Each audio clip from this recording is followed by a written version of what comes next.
welcome everybody. 22nd of April, here we are again, the Open Recognition Alliance with the Badge Clinic. Today, we are confronted by Serge Rabet, who will be saying competency badges. Why don't we need them? Now that seems a little provocative. Serge, maybe you can explain yourself. I'm going to explain myself, and I suppose, do you see, oops, can you see the slides? Yes. Yes, okay. So I changed slightly the title to use the one I used in my blog post, which is Competency Badges, the Tail Wagging the Dog, the wrong solution to real problem. So first, I need to start with a bit of vocabulary, the use of words, which I think are very important in the domain, in our domain. It's one thing to speak about open badges ecosystem versus open recognition ecosystems where open badges are used to make recognition visible. It's not the same thing. The mental frame in which we think things is very different if you speak about an open badge ecosystem or an open recognition system where open badges are used to make recognition visible. Also, when someone asks a question, why should we use badges? I say, why should we recognize and use open badges to make recognition visible? For example, when you have people who say, oh, should we use badges for MOOCs? Stupid question. Do you want to recognize what people have learned? And so if you want to recognize what they have learned, maybe you want to use badges, but you start by thinking about recognition. Also, how can we create badges? Okay, it means people think that because there are platforms now like Open Badge Factory that, okay, it's easy to create badges, but it's not easy to set a system which is a recognition system, which is an ecosystem. It's about creating an ecosystem. Once you have created a badge, you have created nothing at all. And I think this vocabulary also is important when we go back to the history of open badges. You know, my question at the time is when you say, why was it impossible to issue badges with a Mozilla backpack? In fact, the question is, why was it impossible to recognize with a Mozilla backpack? That is basically the infrastructure that was developed at the time by the Mozilla Foundation was a very asymmetric infrastructure where people had only the right to beg for recognition, but they had no tools to recognize others. The communities didn't have the tools for that. So I think the vocabulary is important, and I always invite people to think, when they think about open badges, to try to replace the word badge by recognition, and then it creates a very, very different mindset. And so being open, what I wrote here is being open source is not enough to be open recognition compatible. Badger backpack, now that the backpack has been transferred to Badger, it is now aligned with the idea of open recognition because you can receive and issue badges, which is a minimum you should be able to do, like you can receive and send email. Who would use an application, an email application, where you can only receive email? That doesn't make sense at all. So a statement which is a bit provocative is equal opportunity for the idiots, which is any idiot can create an open badge. And one question is, how can we prevent it? We shouldn't try. It's not a defect, it is a feature. The beauty of badges is everybody has access to it. Like everybody can make a selfie, everybody, and so the question of the badge, which is just a picture with metadata, we shouldn't prevent people to create badges. We should encourage them to create badges, and we should also encourage them to use them the right way. So now to the core of the discussion today is, do we need competency badges? This is a quote in my blog post from Henry Mintzberg. Says, acquiring various competencies does not necessarily make a manager competent, contrary to the assumption of most leadership competency frameworks, there is neither linear nor even a causal relationship between competencies and job performance. And why? Because it's like we're walking on the head when we think about competencies and recognition. And I've been a strong advocate about open NVQs, National Vocational Qualifications, in the 80s. I even created a company called Dimension Compétences with the idea, I even produced a book, a French book, Comment valider les compétences avec les NVQs, a mix of French and English in the title. So I was a strong believer in the value of National Vocational Qualification and competency frameworks. So I'm not afraid about competency frameworks, but I think we shouldn't mistake the map for the territory. And when we think from the point of view of recognition of prior learning, who has access today? And very few people have access to recognition of prior learning. How can we imagine a system where everybody has access to some form of recognition? And also, is it possible to validate the experience of all professional life? One of the problems we have today with recognition of prior learning, they are aligned against competency frameworks or qualification frameworks. So basically, we are losing the opportunity to recognize the knowledge which is produced in the field, informal knowledge produced. And so the idea of recognition of prior learning, of recognition of experience, should be for the organization in charge of that, if any organization is in charge of that, to learn something. Not just to filter the people who match the framework, but to say, oh, you have learned that. Oh, this is something which is new to me. Maybe this is something we can share. We can become an echo chamber for emerging practices. So I think do we need a competency framework to recognize? No, we don't. We built Cathedral. There was no competency framework. I don't say that competency framework are not useful. We were able to travel without maps. Maps are very useful for traveling, but again, don't mistake the map for the territory. And here this is a paraphrase I did of John C. Brown about recognition in my blog post. It is, recognition is a remarkable social process. In truth, it does not occur when a diploma or a certificate is issued, but rather as a result of a social framework that promotes recognition. Recognition is inextricably located in the physical and social context of its delivery and use. It is really embodied in social networks. So where do we go from here? And I think we need to think about what we can recognize and how competencies relate to the kind of recognition we can produce. And if we go back to the first quote I used, if you cannot infer practices from a list of competencies, people are not just a list of things that add one to the other, but you might be able to infer competency from practices and start by recognizing practices. You recognize practices and then you might be able to infer the competencies that are there. So in a sense, if we take the experience we have, which we call meta badges, the idea that you have badge 1, 2, 3, 4, and then when you have badge 1, 2, 3, 4, you have the meta badge, you could imagine it's just a very opposite process. You have the meta badge, which is a recognition of a practice, and oops, just by magic, you have all the other badges that are about competencies. Because one of the things I learned from my practice of competency-based education and recognition, and I loved about it, is that in order to assess the knowledge of a person, you don't create an exam. You infer knowledge from the evidence of performance. Because you have been able to do that, I, as an assessor, infer that you have this and this knowledge. Because if you don't have this knowledge, you wouldn't be able to do that.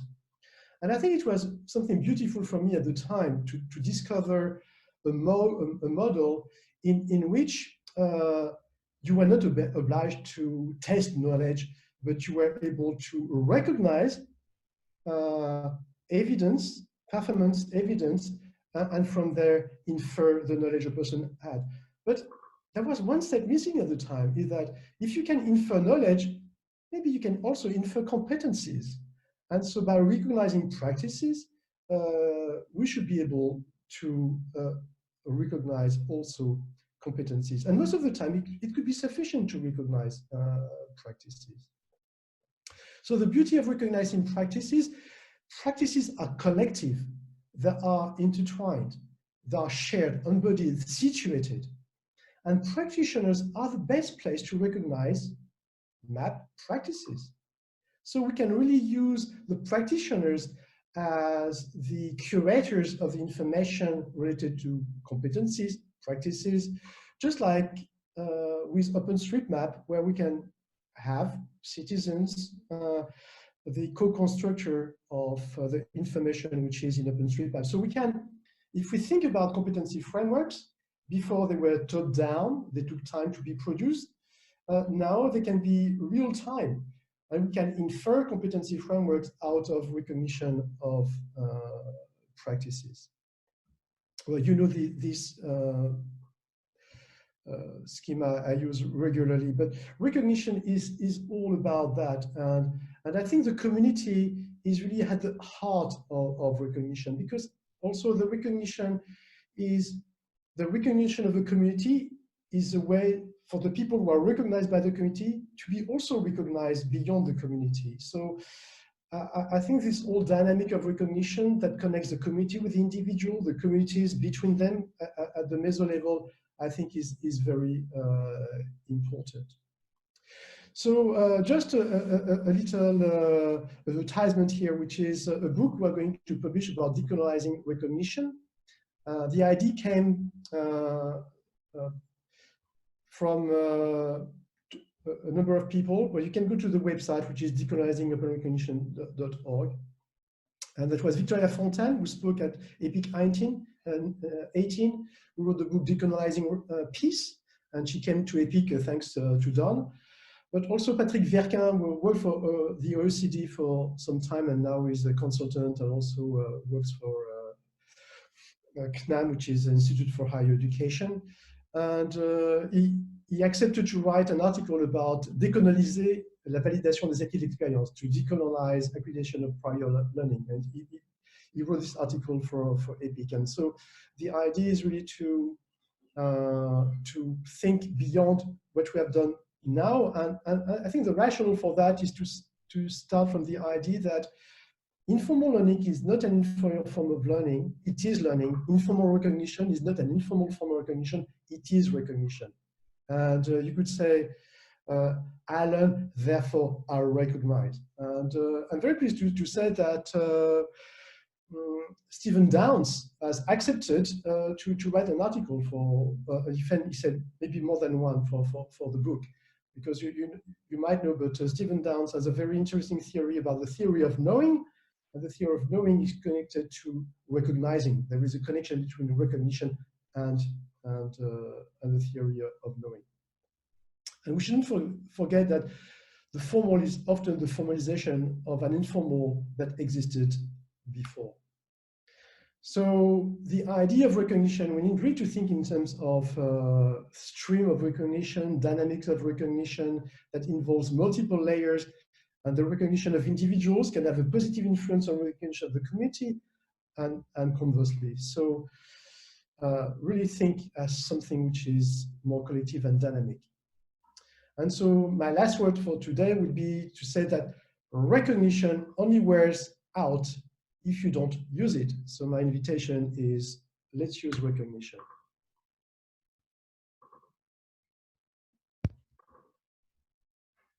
That's it.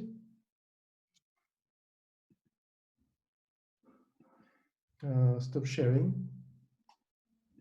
Yeah, sorry, I'm just trying to get the last. So recognition, use it or lose it? Yes, in a sense, it's that, yes, use it or lose it, yes. If you don't use it, okay, it just wears off. Great. Interesting. So a couple of questions, some from me. And I wish I could type. So basically, I have a bit of background, enough to make myself dangerous in recognition of prior learning. And one of the things I've heard of is the halo effect, where somebody will observe somebody doing something awesome and then potentially infer way too much from that one little piece of evidence and think, oh, they have this practice, so therefore they must have all these competencies, so I'm going to sign off on all these competencies. Because obviously they have them because they did this, but there might be gaps in this.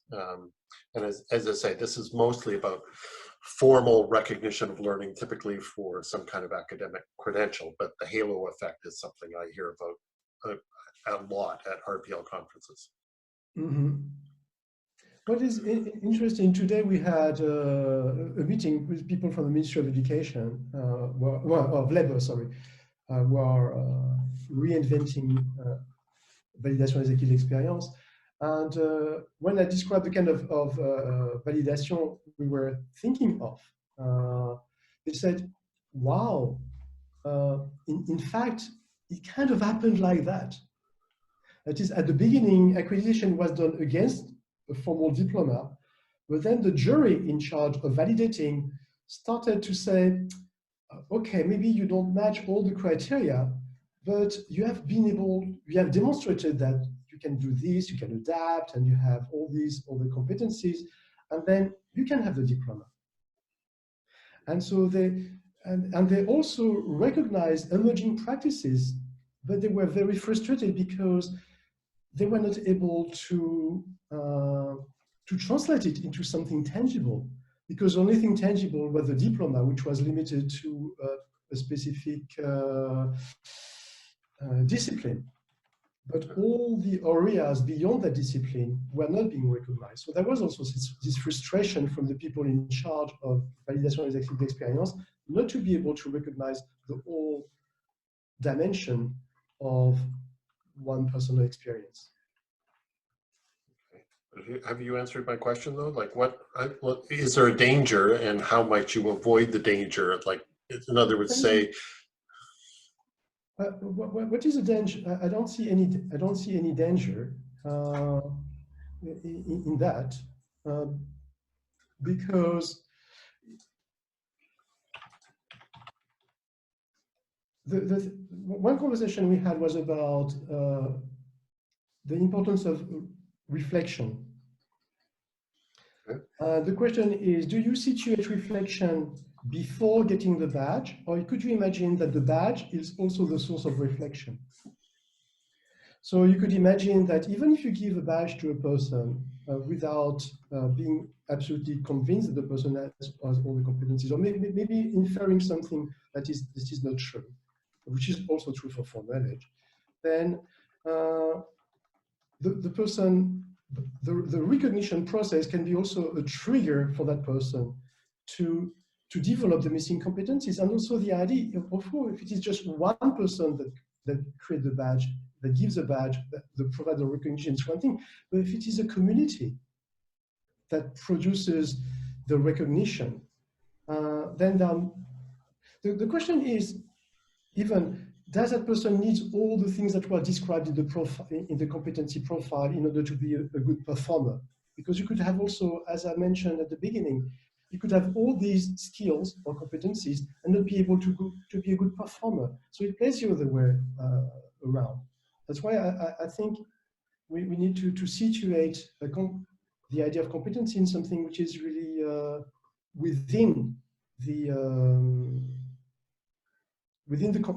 social context, within the work context. Okay, well, I mean, I hear what you're saying, but I still sort of ask myself, well, how much is enough? How much gives me confidence that this person, I can hire this person, for example? How much of confirmation do I need before I have confidence that I can hire this person? And if it's just a signal, if it's if it's a step in the journey, that's fine. But at some point, I want to do something summative and say, yeah, this person's ready. I can put them to work. So it's just a question of when is enough. So but I'll park it. I don't want to. I don't want to hold things up. Maybe The other one, well, I'll skip over mine right now. Noah has a question about the decolonizing recognition website. If you can provide that, that would be great. And then I'll loop back again because I see somebody was returning to my question. And that is, so if you're recognizing practices and you're recognizing what that one person is doing, how do you make that recognition, the sharing of that recognition, scalable and really portable? Because to me, that's one of the appeals of frameworks, is that you can label things, and then once you've got labels, you can look for the label and see how many things match that label, and you start combing through possibilities. So how can you make your method of recognizing practice and extracting meaning from that? How can you make that sharing more scalable in given modern technologies or where things are headed or practices? Because I think a practice precisely is much wider than competencies. So if you recognize a practice, you recognize even things that you wouldn't be able to capture within a list of competencies. This is much more encompassing. And so once you recognize a practice, I think a practice is much more easily transferable than a competency. There are numerous studies that demonstrate that even when you have a competency framework within a sector, the way the competencies are being enacted in different organizations is different. The context is different. The competencies that are connected to the other competencies in the job role are different. So the idea of because you have a skill, let's say something like creativity. Okay, let's say, oh, you recognize someone, you say there is a skill, creativity. Creativity is totally contextual. Sorry, you can't be creative in a context and be totally enabled to be creative in another context, even if it is a context you know or you are familiar with. Creativity is something which is highly contextual. So it's not because you have been able to demonstrate creativity in one instance, in one context, that it is transferable to another context. So it's not scalable in general anyway? That's what you're saying? Is that your answer? It's not, like in other words, if I want to be discovered for my competencies by somebody who's just, combing the internet for me, is there a way of finding me based on my practices that are transferable? Or is it only through other people by digging into what I specifically did? I think precisely the beauty of this is the idea of the meta badge and the badges. You have two ways of approaching. You align a series of micro badges, and then you have a meta badge. So now if you take that metaphor, you can say that the practice is a meta badge, and the skill and the competencies are and my proposition is to say, because you have earned the meta badge, you have also earned all the other badges, and not the other way around. And so, loops us, go ahead. And so if within a practice, and you have been recognized within that practice as someone who is creative, you could have a creative badge within the context of that practice. So you could be discovered as someone who is creative, but it will be in relation to a context. You can't decontextualize creativity. Okay. So again, I don't want to take the oxygen in the room. So I think, Noah, do you want to ask your question? Sorry? Some people should speak, not just ask questions, but also... Yeah, I was going to encourage Noah to speak up and speak to his piggybacking question. Well, I think in some ways it might be just kind of be rephrasing some of Don's follow-up questions, Serge. So if this is just obnoxious and annoying, name that, and we can just move on to other questions.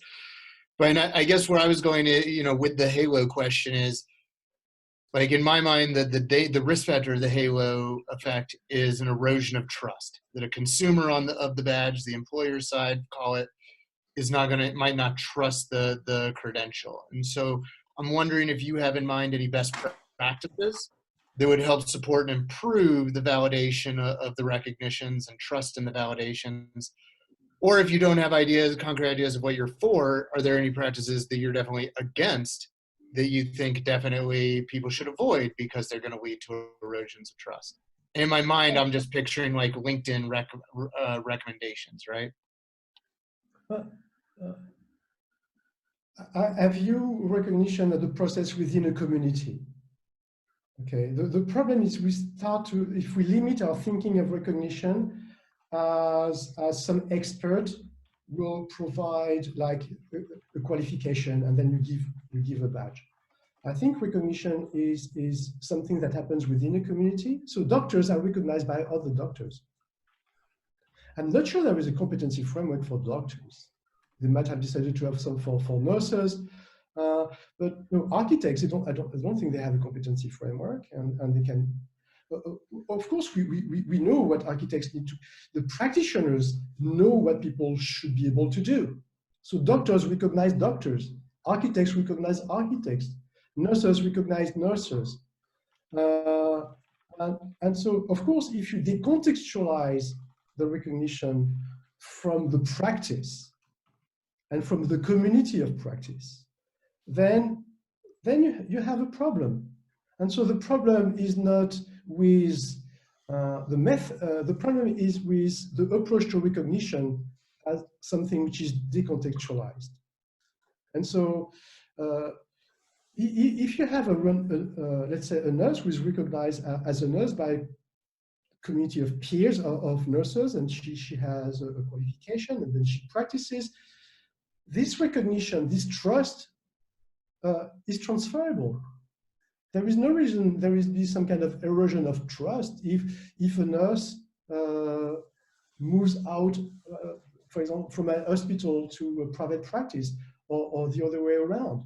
I think that trust is something that, and so I don't think the halo effect that is mentioned by Don is very strong in a community of practice. It might be possible, that could be something to discuss, but of course, if you decontextualize, the more it is decontextualized, the more the halo effect might be possible.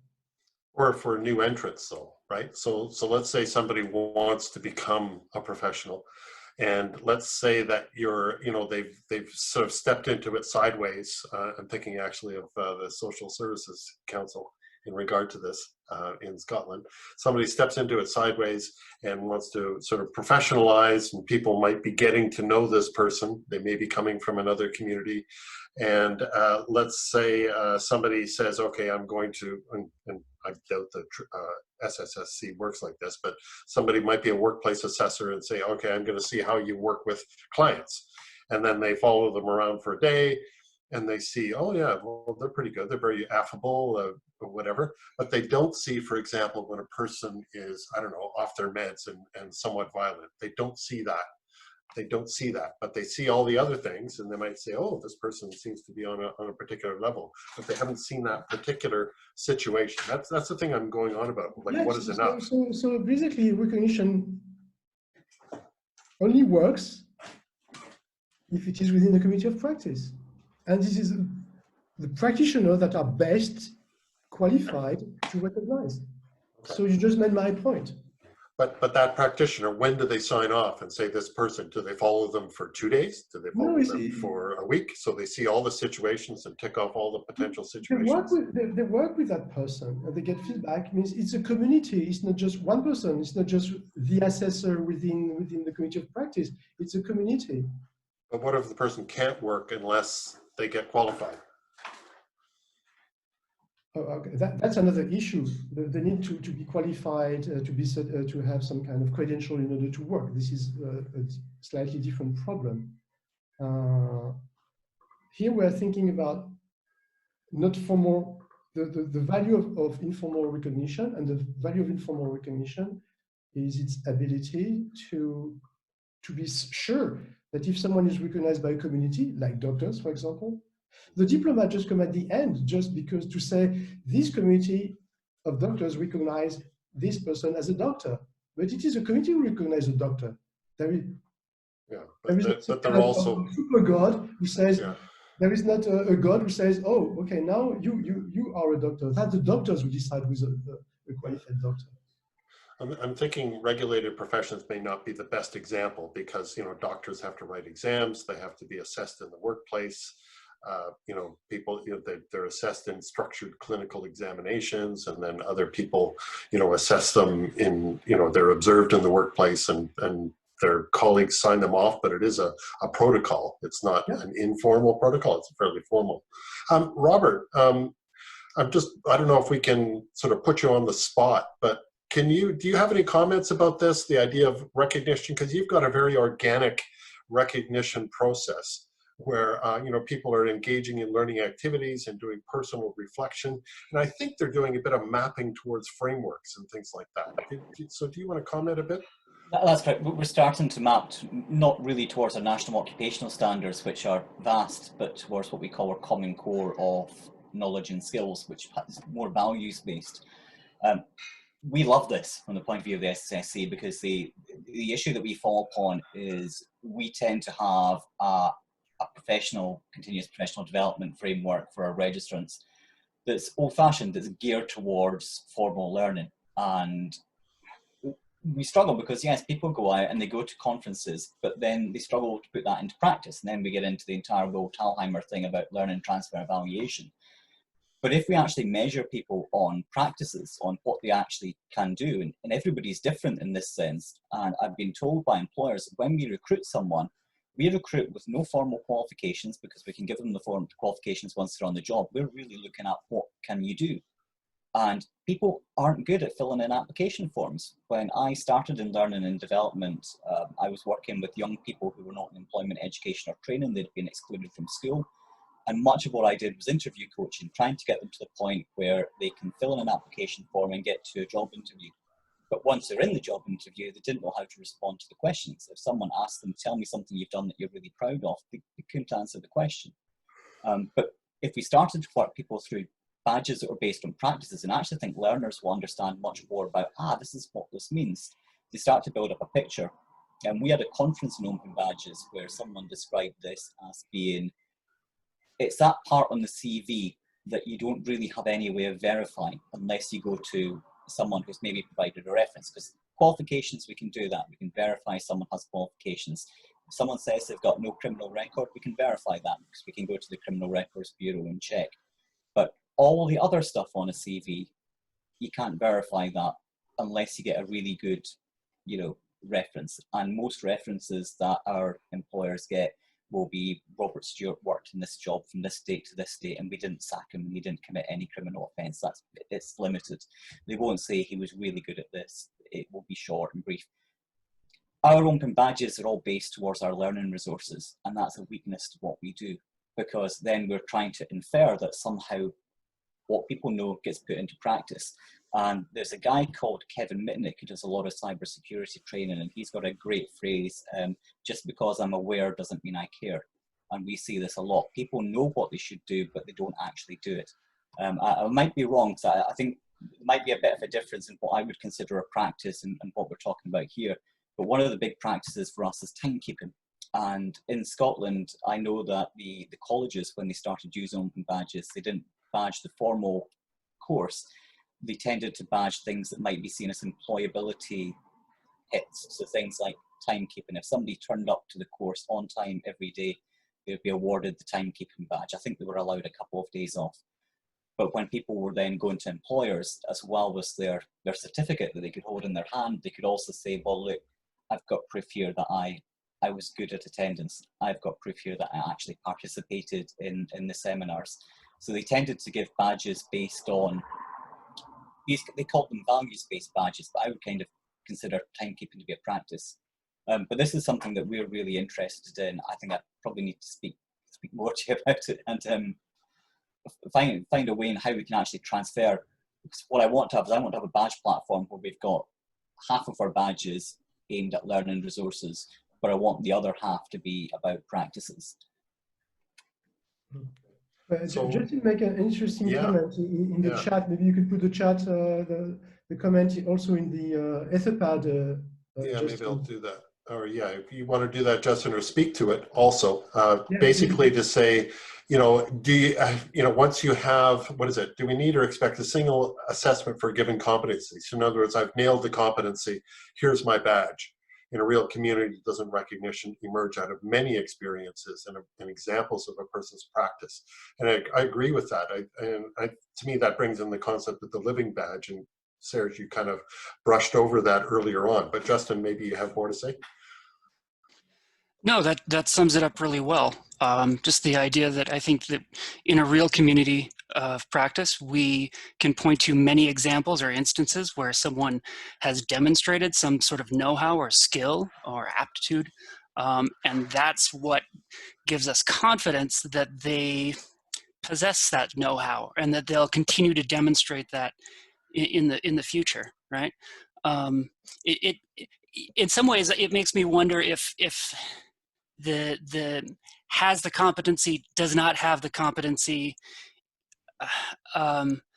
Sometimes I wonder if it would be more useful to talk and think in terms of weights, right? Like, how likely is it that this person, given the evidence, how likely is it that this person has this competency or will continue to kind of behave in this certain way, rather than saying, here's the badge, they have the competency, or they don't. Yeah, so it's, I sometimes talk about signals, and some are dimmer, some are bigger, some are smaller. Yeah. But there is also a question of timing, which is to take into consideration. Someone who is working on accreditation, validation of prior learning, the idea is, okay, you get a badge because we recognize your practice, and because you have been recognized for your practice, then you reflect on what led you to that. No, so you start by recognizing, and then the person will be invited to reflect. Because we have this tendency coming from the world of e-portfolio, it was a bit like that in the e-portfolio was, okay, you reflect, okay, and then we validate. And then we validate reflection. No, it can be just the other way around. You recognize a practice, and from that recognition and the badge, immediately you get the badge for that practice, and then we invite people to reflect. And the idea as a badge, as opening a conversation and inviting to reflection, and not just simply to and that could be something interesting to do. Not just reflect, get a badge. You can get a badge and then reflect. Yeah, I guess I'm thinking of the example. I made myself a COVID aware badge. I issued myself a badge and said I'm COVID aware, and I have a link out to a page in my passport where I'm sort of was loading in some things, including myself washing my hands and showing all the motions and tracking what's happening where I live, which is Manitoba.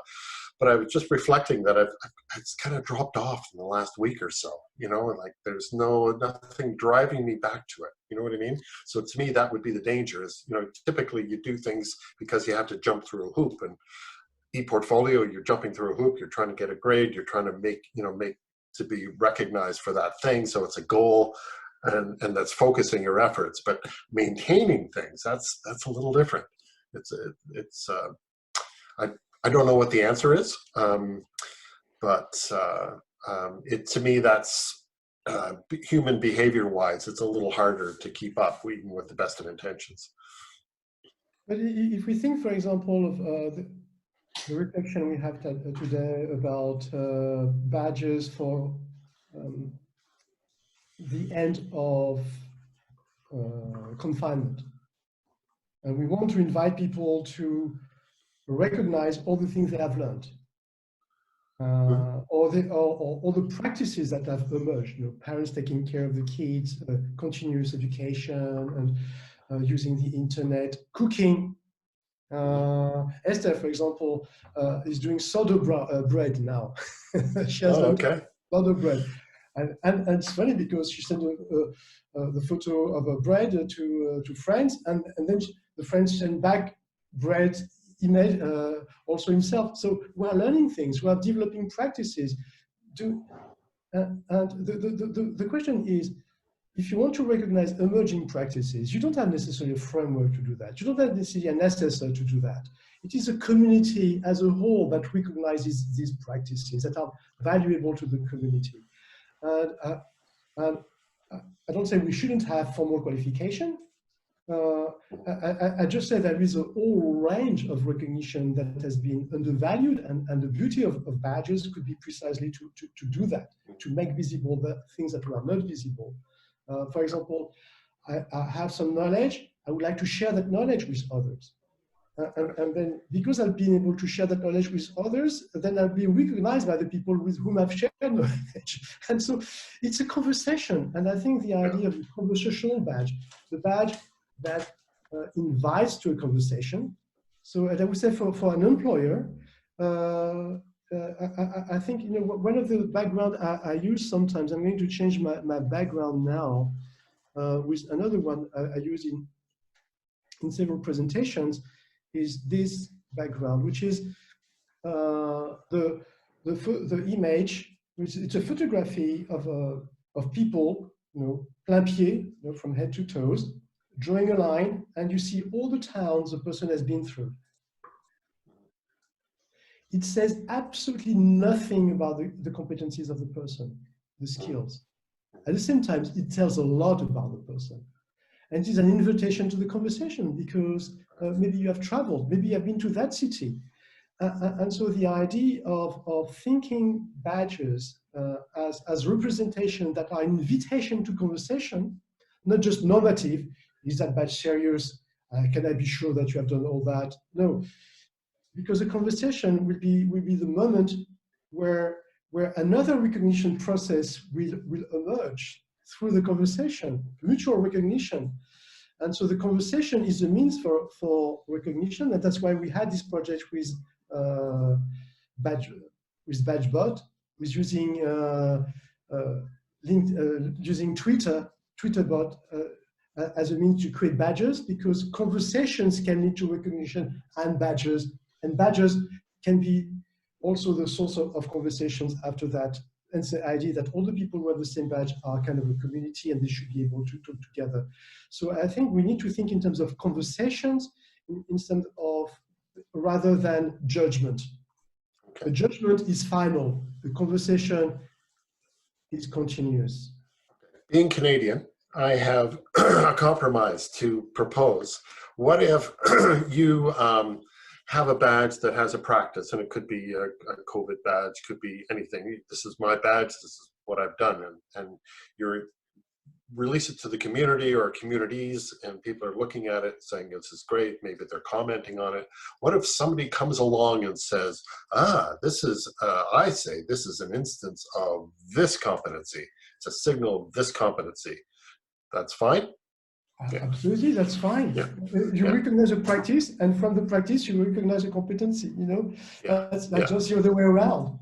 You don't. You can't create a practice from a list of competencies. On the other hand, from a competency, you can infer. From a practice, you can infer competencies. Yeah. So I'm not necessarily giving them a communications badge. I'm just saying this practice is a signal. At least part of it is a signal of this competency. You know what I mean?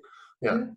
Yeah. Just like the photo behind me, the whole person, you recognize that person, and then there is a map that connects you to that person. So because this person as a whole has been there and there, you can then you can have a conversation about the places she has been and why she has been there. Yeah. Justin, you've got a great comment there. Do you want to speak to it? Yeah, sure. Just to say that I like the idea of inferring competencies and generalized statements of know-how from practices, simply because it seems like a step in the direction towards creating frameworks that can be dynamic and that can be grassroots, you know, and emerging. Because Serge, you've made the point several times that, you know, the frameworks that we all use are always going to be a step behind, right? That's great. Well, we're coming up on the hour. Any other comments for this? This has been a great discussion, actually.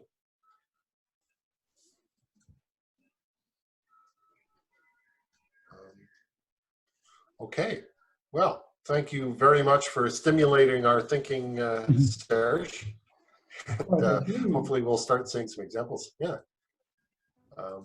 In the future. So coming up a couple of weeks from now, we have Carrie Lemoy talking to us about blockchain, isn't it?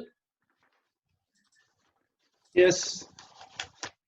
Yeah, so she's going to be talking about some blockchain concepts. And meanwhile, for those who speak French, there's a very active set of badge clinics that are going on the off weeks or on weeks, I guess, depending on whether French is your first or second language. So I encourage you to have a look at those. And we're now programming other badge clinics to come in the future. Okay, thanks everybody. It's been great. Thanks, I'm very Dan. happy to have Thanks, Serge. credential engines if you want to present. Credential engines would be great to have a presentation from Oh, yeah. Jeff, the option is open. Oh, very good. Yeah, happy to join anytime and talk about our work. So just whenever it makes sense, please reach out. My email's in the notes. Okay, I see you were reaching out to, okay, we'll follow up for sure. Okay, thanks, Don. Thanks, everyone. Thank you. For organizing this, and Serge, thanks for all your prep and genius in sharing. Okay. And I'll submit something. I'll try. And I'll register. Okay. I'll support you finally. Definitely register. Yeah. I'll register. Okay. Oh, okay. Thanks, everybody. Bye-bye. Bye-bye. Bye-bye.